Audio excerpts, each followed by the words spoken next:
안녕하세요, 조향사 김용진입니다. 과거에는 비싸고 어려운 술인 줄만 알았는데 요즘은 많은 사람들이 조금 더 편하게 접할 수 있게 된 술이 바로 와인이죠. 이 와인을 즐기는 방법은 시각적으로, 후각적으로, 미각적으로 다양한데요. 와인을 즐기면서 느끼는 점 중 하나가 와인의 향과 정말 많은 부분이 닮았다고 느낍니다. 근데 조향에서의 향은 케미컬 고유의 향취와 천연의 원료들이 갖고 있는 고유의 향이 느껴지게 되는 반면, 포도로 만든 와인에서 어떻게 이렇게 다채로운 향들이 나는지 한번 알아보도록 하겠습니다.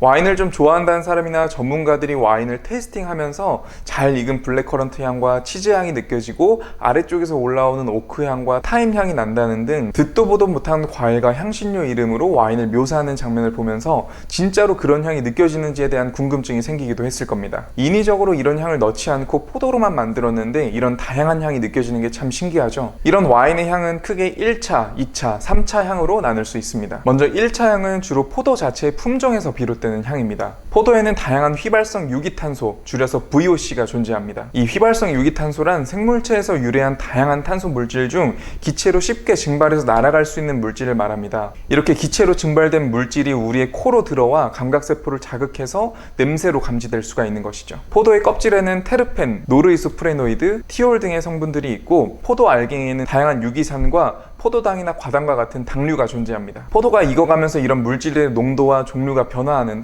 열매가 맺기 시작하면 씨와 껍질이 갑자기 크게 자라고 포도의 알맹이에는 다양한 유기산이 높은 농도로 쌓입니다. 이렇게 산 성분이 쌓임으로 인해 작은 포도 알갱이에서는 떫은 맛이 생기는데, 이로 인해 동물들에게 먹히는 것을 막아주는 역할을 합니다. 이후 한참 동안 큰 변화가 없다가 다시 두 번째 성장기에 들어서면 포도 알갱이가 성숙해지는데, 이를 프랑스인들은 베레종이라고 부릅니다. 이 단계에서 포도 알갱이에서는 포도당과 과당의 분해가 억제되고 축척이 되면서 포도의 당분이 증가하게 됩니다. 바로 이 시기에 다양한 휘발성 유기탄소 VOC가 합성됩니다. 이 휘발성 유기탄소는 포도의 빛깔을 예쁘게 하고 맛과 향도 좋아지게 만들어줍니다. 갓단 포도의 경우 휘발성 유기탄소 대부분이 아미노산이나 당류에 결합되어 날아가지 못하고 포도에 붙잡혀 있습니다. 그리고 포도를 수확한 후 압축하거나 발효하는 과정에서 많은 효소들의 작용으로 이 결합이 끊어지면서 비로소 휘발성 유기탄소들이 날아갈 수 있게 되고, 그 결과 처음 포도에서는 느껴지지 않던 다양한 향이 나타나는 것입니다. 포도의 품종에 따라 함유되어 있는 물질이 제각기 다르기 때문에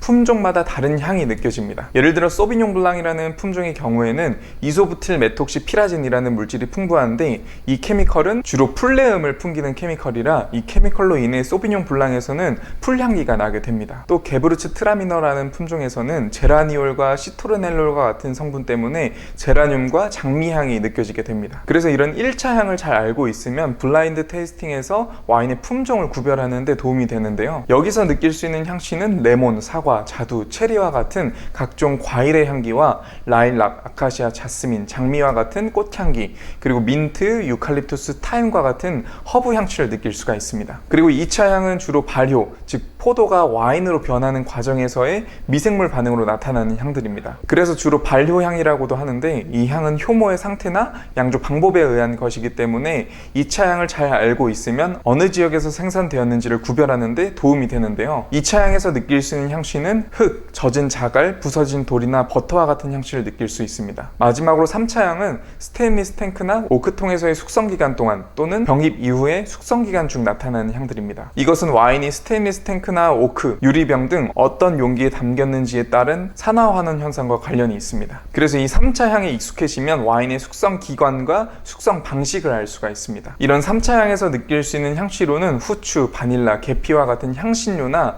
초콜릿과 커피향, 그리고 우디한 느낌과 오크통 냄새, 가죽향과 같이 대체로 무게감이 있는 향을 느낄 수 있습니다. 그리고 이런 다양한 향들은 평소에 느꼈던 향이더라도 확실하게 머릿속에 떠오르지 않는 분들이 대부분일 텐데요. 그런 경우에는 다른 사람들이 그 와인을 마시고 어떤 향을 느꼈는지 확인해 보는 것만으로도 향을 느끼는데 큰 도움이 됩니다. 그래서 저도 항상 와인을 마실 때 어플을 사용해서 이 와인에서 다른 사람은 어떤 향을 느꼈고, 바디감은 어떻게 느꼈고, 맛은 어떻게 느꼈는지 확인해 보고 저 스스로도 제가 마신 와인에 대해 기록을 해두는데요. 이렇게 다른 사람이 느낀 향을 확인하고 스스로 느껴보고 기록하는 것만으로도 와인의 향을 이해하는 데 큰 도움이 됩니다. 저는 원래 해외용으로 비비노라는 어플을 이용해서 확인과 기록을 하다가 요즘은 한국인들이 사용하는 와인 전용 SNS 어플인 와프너라는 어플을 이용해서 다른 분들은 어떻게 느꼈는지 확인도 해보고 저만의 와인셀러에 편리하고 간단하게 기록을 하는 중입니다. 이 어플의 좋은 점 중 하나가 향을 표현할 때 와인에서 주로 느껴지는 향취의 리스트를 편하게 제공해줘서 과일의 향 중 어떤 과일의 향으로 느꼈는지, 꽃 중에서도 어떤 꽃의 향을 느꼈는지, 향신료는 어떤 향신료 향이 느껴지는지를 편리하게 기록해둘 수가 있고, 한국인들이 주로 사용하는 어플이다 보니 비비노보다 좀 더 직관적으로 보고 편리하게 작성이 가능해서 이 어플을 와인을 마실 때마다 사용하는 중입니다. 종합해서 말씀드리면 와인에서 다양한 향이 느껴지는 이유는 크게 세 가지 이유가 있는데, 첫 번째로는 포도 자체에 생기는 1차 향과 두 번째로는 와인이 발효되는 과정에서 생기는 2차 향, 마지막으로 와인이 숙성되는 과정에 생기는 3차 향으로 인해 각기 다른 풍성한 향이 와인에 담기게 됩니다. 오늘은 이렇게 와인에서 어떻게 이렇게 다양한 향이 느껴지는지 말씀드리고 저만의 와인 기록법을 말씀드렸는데요. 와인은 그냥 마시는 것보다 알고 마시면 더 즐거운 술입니다. 앞으로 와인을 즐길 때 후각적으로 전해지는 아름다운 향을 더 깊게 느낄 수 있게 되길 바랍니다. 오늘도 영상 시청해주셔서 감사드립니다. 조향사 김용준이었습니다.